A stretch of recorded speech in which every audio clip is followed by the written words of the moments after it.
오늘 함께 볼 말씀은 마태복음 11장 1절에서 11절까지 보도록 하겠습니다.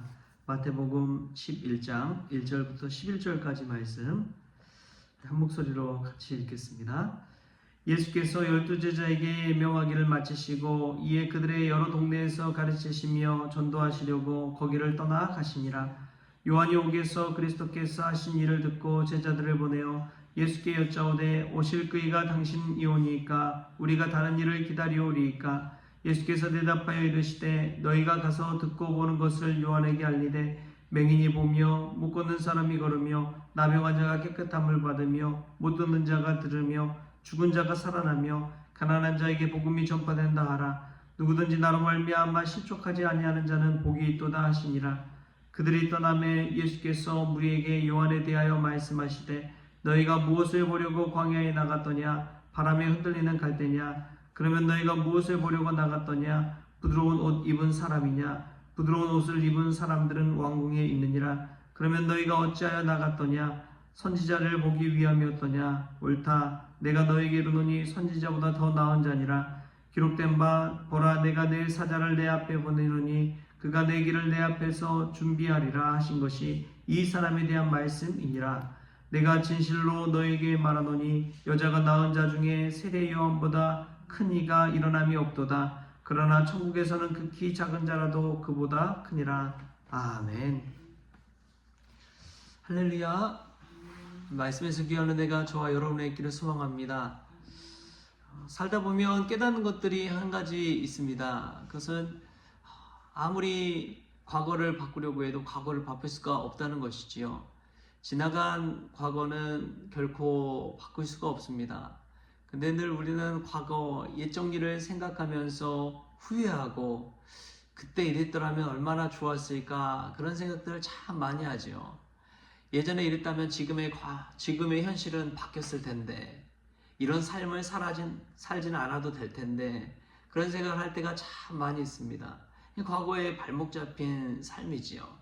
또 오지도 않는 미래를 바라보면서 불안과 근심과 걱정과 염려에 사로잡힐 때가 있습니다. 아직 닥치지 않은 현실인데도 불구하고 미래에 있을 일을 끌어와서 스스로 무거운 짐을 지는 이들이 얼마나 많은지요.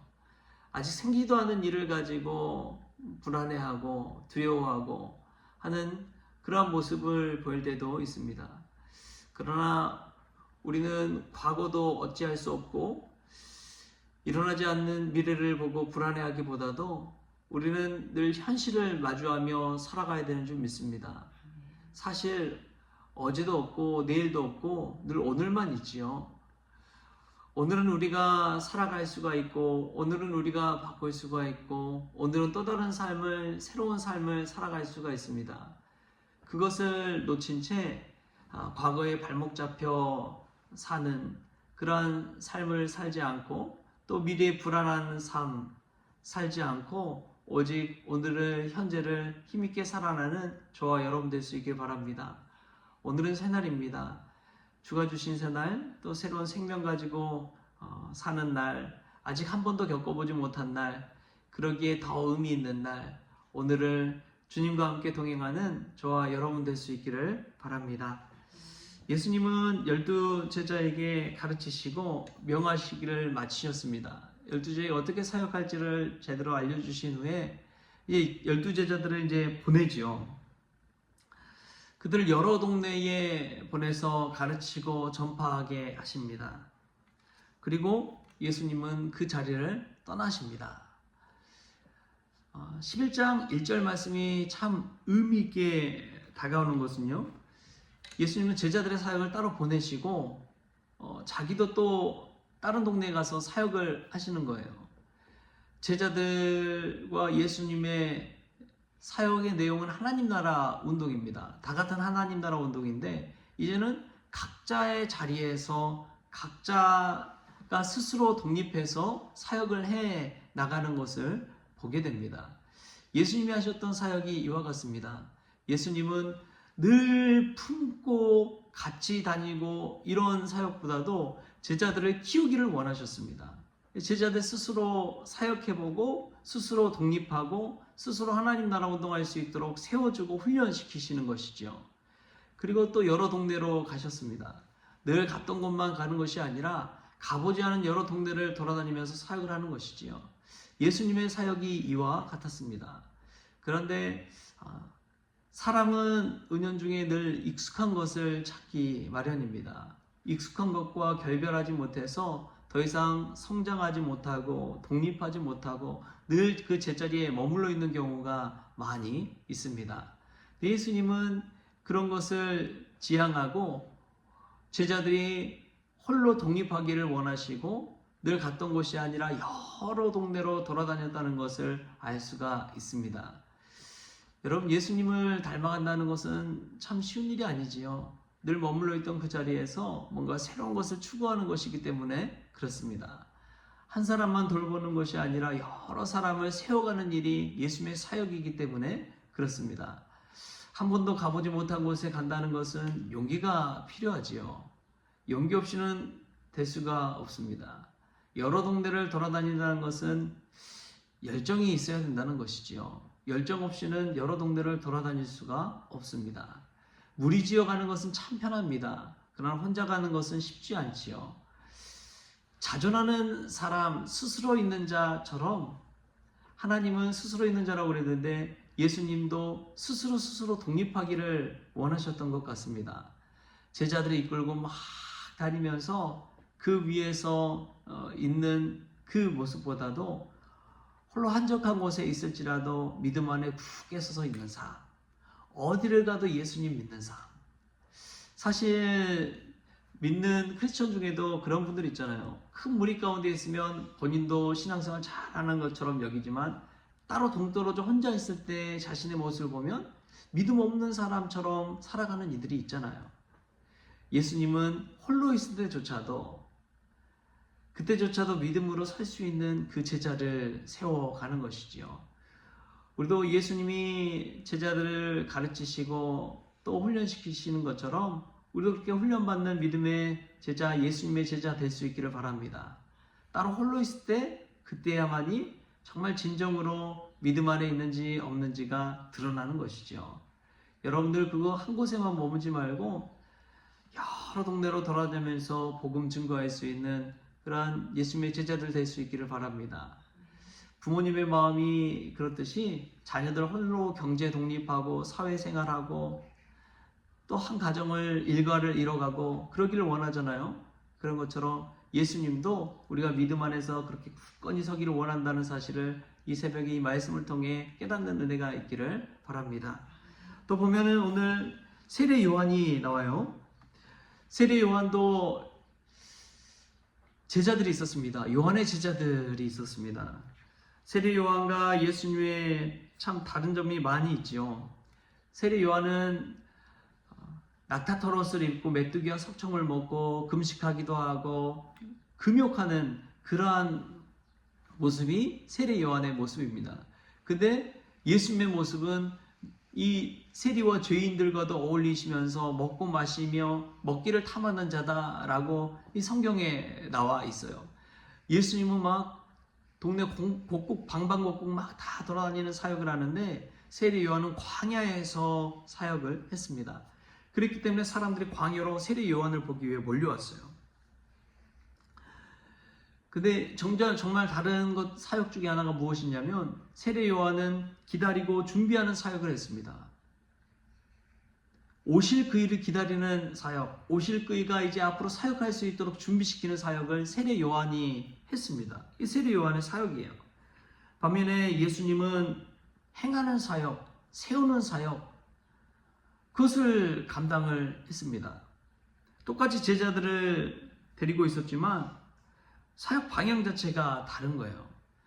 세례 요한은 자신이 무언가 됐다, 그리스도다 이게 아니라 그리스도 오실 길을 준비하는 사역을 했고 예수님은 그리스도로서의 사역을 했습니다. 기적을 행하는 사역.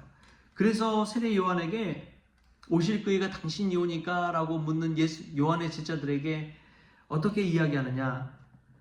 4절, 5절 이렇게 이야기합니다.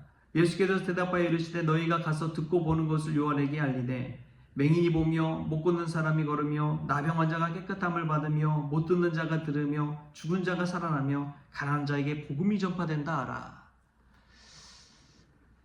세례 요한의 사역과는 완전 다른 것이죠. 세례 요한은 인간적인 그런 가르침이라면 예수님의 가르침은 진짜 기적을 일으키는, 기적을 행하는 사역이기 때문에 그렇습니다. 오실 그이가 맞냐 틀리냐, 예수님은 말로써 하지 않았어요. 말로써 하는 이들이 많잖아요. 내가 예수님 믿습니다, 내가 사랑합니다. 말은 잘해요. 말은 그럴듯해요. 그러나 예수님은 요한에게 오실 그이가 누구냐 말할 때 그가 행한 사역들을 이야기합니다. 그가 행했던 것들을 이야기해요. 삶으로서 실천했던 것들을 몸소 보여주는 것입니다. 삶을 통해 메시아임을, 그리스도임을 증명한 것이지요. 맹인이 보게 된다. 그 당시에 놀라운 일이지요. 지금도 놀라운 일이지만 못 걷는 사람이 걷는다. 나병 환자가 깨끗함을 받는다. 못 듣는 자가 듣는다. 죽은 자가 살아난다.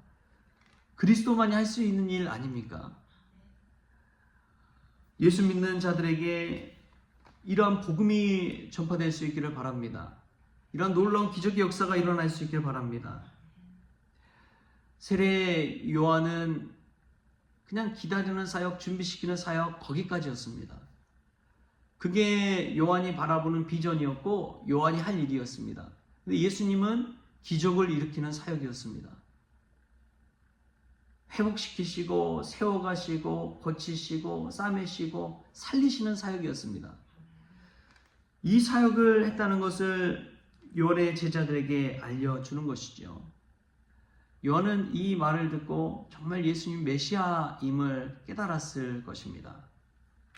왜냐하면 자신이 행하는 사역과는 차원이 다른 사역이거든요. 우리가 예수님 만날 때 이처럼 차원이 다른 은혜를 누리게 될 줄 믿습니다. 그리고 그렇게 요한의 제자들을 떠나보내고 예수님께서 우리에게 요한에 대해서 이야기합니다. 우리는 사실 요한을 찾아가는 그런 사람들의 심정과 똑같습니다. 요한을 찾아가는 심정, 권위 있는 사람, 인기 있는 사람, 저 사람 정말 말씀 좋다, 그런 사람들을 막 쫓아다니지요. 그러나 정말 진실된 사람, 하나님 앞에 서는 사람, 그 사람에 대해서는 눈을 돌리지 않습니다. 선지자에 대해서는 그 말씀을 들으면서 마음에 찔림이 있기 때문에 그렇습니다. 귀에 듣기 좋은 말을 하는 그러한 사람을 오히려 찾게 되는 것이죠. 그러나 하나님의 말씀을 듣고자 하는 이는 요한과 같은 사람들 앞에 나아가는 것인 줄 믿습니다. 예수님도 선지자보다 더 나은 자는 이 요한밖에 없다고 이야기한 것이지요. 여러분, 우리 어떤 심정으로 하나님 앞에 나아갑니까? 우리 스스로 한번 돌아보시고 하나님의 온전한 말씀을 받을 수 있는 믿음의 성도 될 수 있길 바랍니다. 정말 마음에 찔림이 되고 도전이 되고 영적으로 각성하게 되고 하나님 앞에 더 나 자신을 낮추고 나아가게 되는 그런 자리를 찾아갈 수 있길 바랍니다. 그때에 우린 믿음 안에서 홀로 설 수가 있는 것이지요. 광야에도 나갈 수 있는 용기를 갖게 되는 것이지요. 어디 있든지 믿음의 선한 영향력을 끼치게 되는 것이지요. 우리는 어떻습니까? 연약해서 늘 물이 틈바구니 속에 찾아가고 있지는 않습니까? 남들과 함께 있을 때 내가 뭐라도 되는 것처럼 착각하지는 않습니까? 우리가 십자가 앞에 나아가서 요한이 얘기했던 것처럼 믿음 안에서 굳게 서는, 또 예수님이 제자들에게 바라셨던 믿음의 일과를 이뤄가는 그런 복음 전하는 믿음의 성도 될 수 있기를 주신 예수님의 이름으로 축원합니다. 기도하겠습니다. 참 좋으신 하나님 감사합니다. 우리는 늘 많은 사람 사이에 섞이기를 원합니다. 많은 이들과 함께 있으면 내가 뭐라도 되는 것처럼, 큰 건물에 있으면 내가 큰 사람이라도 되는 것처럼 착각할 때가 얼마나 많은지요. 우리 주님은 늘 제자들을 떠나보내고 제자들이 홀로 설 수 있도록 훈련시키셨다는 것을 깨닫습니다. 오늘 또 새날 이 하루 믿음 안에서 홀로 설 수 있는 우리 성원 가족들 다 될 수 있도록 주님 도와주시옵소서. 세례 요한이 준비시키는 사역, 기다리는 사역을 했다면 예수님이 행하는 사역, 기적을 일으키는 사역을 행했던 것처럼 저희들 차원이 다른 은혜를 누리기를 원합니다. 예수님을 따르며 예수님 안에 거하기를 원합니다. 오늘도 주님과 동행하는 끝날 될 수 있도록 주님 축복하여 주옵소서. 그리하여 광야에 나가서라도 홀로 설 수 있도록 주님 은혜 베풀어 주옵소서. 감사하며 예수님의 이름으로 기도하옵나이다. 아멘.